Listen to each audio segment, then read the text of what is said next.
दोस्तों मध्य प्रदेश में ट्रायल हो रहा था, ईवीएम को लेकर ट्रायल किया जा रहा था, लेकिन जो हुआ वो हैरान कर देने वाला है। दोस्तों बड़ी बात ये, इतनी बड़ी खबर को मीडिया दबा गया, गोदी मीडिया ने ये खबर आप तक नहीं पहुंचाई। इसीलिए हमारी जिम्मेदारी बनती है कि हम आप तक ये खबर पहुंचाएं। दोस्तों आखिर क्या हुआ है और इस पर इलेक्शन कमीशन ने क्या जवाब दिया है, सारी बातें आपको हम डिटेल में बताएंगे। ये देखिए सबसे बड़ी खबर क्या आई है, ये खबर आप देख सकते हैं दोस्तों। जैसा कि आपको पता है दोस्तों कि मध्य प्रदेश, छत्तीसगढ़, राजस्थान, तेलंगाना और मिजोरम में विधानसभा का चुनाव होने जा रहा है। और आपको पता है कि चुनाव ईवीएम से होगा, इन राज्यों में ईवीएम से चुनाव होगा। दोस्तों चुनाव से पहले ट्रायल किया जाता है, चुनाव से पहले ट्रायल किया जाता है, लेकिन ट्रायल के दौरान जो हुआ वो बेहद ही शर्मनाक था। ये देखिए दोस्तों, आप हेडलाइन देख सकते हैं, ये खबर मध्य प्रदेश में ट्रायल, ईवीएम ट्रायल के दौरान केवल बीजेपी की पर्चियां निकल रही थीं। सुन रहे हैं आप, यानी ईवीएम पर आप कोई भी बटन दबाइए, वीवीपैट से सिर्फ भारतीय जनता पार्टी की पर्ची निकल रही थी। इसको लेकर इलेक्शन कमीशन ने रिपोर्ट मांगी। तो दोस्तों यहां पर बहुत बड़ी धांधली, बहुत बड़ी छेड़छाड़ ईवीएम से सामने आई है। जैसा कि आप देख पा रहे हैं कि ईवीएम में कोई भी बटन दबाइए, पर्ची भारतीय जनता पार्टी की निकल रही थी। इलेक्शन कमीशन का जवाब क्या है, लेकिन उससे पहले दोस्तों जान लेते हैं कि ईवीएम वीवीपैट का क्या रिश्ता है। जैसा कि दोस्तों जब आप लोग पोलिंग बूथ पर जाते होंगे तो आपको ईवीएम पर बटन दबाना होता है। ईवीएम में बहुत सारे बटन होते हैं, उस बटन को आपको दबाना पड़ता है। बगल में एक कंट्रोल यूनिट रखा होता है, उससे मतदाताओं का कोई मतलब नहीं होता है, और उसके बगल में एक वीवीपैट मशीन होती है। उस वीवीपैट मशीन में आप देख सकते हैं बटन दबाने के बाद कि आपका वोट वहीं गया कि नहीं जहां जाना चाहिए था। दोस्तों वीवीपैट से एक पर्ची भी निकलती है, हालांकि वो पर्ची आपको नहीं दिखाई जाती है, वो पर्ची आपको नहीं दी जाती है, लेकिन वीवीपैट में व्यवस्था यह है कि आप बटन दबाने के बाद वीवीपैट में 7 सेकंड के लिए एक डिस्प्ले ऑन होता है, जिसमें यह पता चलता है कि आपके उम्मीदवार का नाम क्या है, आपके उम्मीदवार का चुनाव चिन्ह क्या है, वगैरह वगैरह। लेकिन बड़ा सवाल यही है कि 7 सेकंड में क्या यह वेरीफाई करना आसान है कि आपने जिसे वोट डाला उसे ही गया? और क्या भारत के मतदाता इतने ज्यादा जागरूक हो गए हैं कि वो 7 सेकंड के अंदर यह पता लगा लें कि उनका वोट किसे गया? जब वीवीपैट ही खराब हो जाए, जी हां दोस्तों, वीवीपैट ही खराब हो जाए तो फिर उस वीवीपैट पर हम विश्वास कैसा करें? बहुत सारे मामले हैं दोस्तों, आगे बताऊंगा आपको वीवीपैट कितनी खराब है। दोस्तों इलेक्शन कमीशन ऑफ इंडिया ने वीवीपैट को दोषपूर्ण मानने से इनकार कर दिया है। दोस्तों यहां पर साफ तौर पर किसी को बटन दबाया गया, पर्ची भारतीय जनता पार्टी की वीवीपैट से निकली, उसके बावजूद इलेक्शन कमीशन ऑफ इंडिया ने वीवीपैट को दोषपूर्ण मानने से इनकार कर दिया। क्या कहेंगे दोस्तों? ये जो जवाब है इलेक्शन कमीशन ऑफ इंडिया का, क्या आप लोग इससे खुश हैं, संतुष्ट हैं? इलेक्शन कमीशन के काम से आप लोग खुश हैं?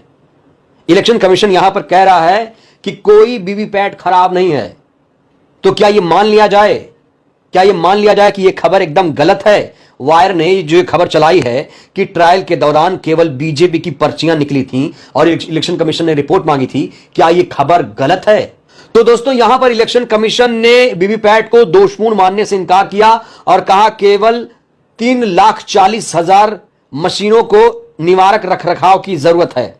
हालांकि दोस्तों अपने ही आंकड़ों के जाल में इलेक्शन कमीशन फंस गया, क्योंकि इलेक्शन कमीशन ऑफ इंडिया के दस्तावेज कहते हैं कि 6.5 लाख वीवीपैट मशीनें खराब हैं और मरम्मत के लिए निर्माता के पास भेजी जा रही हैं। तो ये आखिर ऐसा क्यों है कि जब दस्तावेज में 6.5 लाख मशीनें खराब हैं, तो इलेक्शन कमीशन ऑफ इंडिया यहां पर क्यों कह रहा है कि 3.5 लाख मशीनों को बनवाएगा? बाकी मशीनों को क्या बनवाने की, रखरखाव करने की, मरम्मत कराने की जरूरत नहीं है? और दोस्तों कितना विश्वास किया जाए, वीवीपैट ईवीएम पर कितना भरोसा किया जाए? क्योंकि दोस्तों देश की जनता को ईवीएम पर पहले ही विश्वास नहीं है। अब अगर वीवीपैट जिसके भरोसे यह पता लगाया जाता है कि आपका वोट वहीं गया जहां जाना चाहिए था, अगर वही खराब लगा दी गई, अगर वही खराब है, तो फिर आप क्या कहेंगे? दोस्तों आपको बता दूं, यहां पर सुप्रीम कोर्ट के बड़े से बड़े तमाम वकील इस समय ईवीएम को हटाने का पुरजोर तरीके से विरोध कर रहे हैं। चाहे प्रशांत भूषण हो, चाहे डॉक्टर भानु प्रताप हो, लगातार ईवीएम को खारिज कर रहे हैं। वीवीपैट मशीनें जिस तरीके से खराब पाई गई हैं उसको लेकर भी ये लोग आग बबूला हैं। और ऐसे में बड़ा सवाल यही होता है कि ईवीएम वीवीपैट से भारतीय जनता पार्टी को इतना लगाव क्यों है? इलेक्शन कमीशन आखिर अपनी गलती क्यों नहीं स्वीकार रहा है? इलेक्शन कमीशन डेटा अलग अलग क्यों दे रहा है? जब 6.5 लाख मशीनें, वीवीपैट मशीनें आपके दस्तावेज में खराब हैं, तो आपने कहा कि 3,40,000 ही मरम्मत के लिए जाएंगी। इसका क्या मतलब है? और जो ये ट्रायल के दौरान जो कोई बटन दबाने पर पर्ची भारतीय जनता पार्टी की निकलती थी, उसका जिम्मेदार कौन है? दोस्तों ये खबर तो 2017 की बताई जा रही है, लेकिन इसकी जवाबदेही किसकी है? और दोस्तों 2017 ही नहीं, लगातार 2013 से ही ईवीएम को हटाने की मांग की जा रही है। हालांकि जब ईवीएम को पूरी तरीके से हटाने की मांग की गई तो सुप्रीम कोर्ट के द्वारा एक व्यवस्था की गई, कहा कि वीवीपैट लगा लीजिए, दिख जाएगा कि आपका वोट कहां जा रहा है। लेकिन बड़ा सवाल, जब इतनी लाख ही वीवीपैट खराब हैं, 19 लाख ईवीएम गायब हैं, तो फिर कैसे विश्वास किया जाए कि वही गायब वाली ईवीएम आ गई है या खराब वाली वीवीपैट मशीनें लगाई गई हैं? कैसे विश्वास करे हमारे देश की जनता? क्योंकि हमारे देश की जनता स्वच्छ, निष्पक्ष, स्वतंत्र रूप से चुनाव चाहती है। हमारे देश की जनता ही चाहती है कि ईवीएम को हटाया जाए।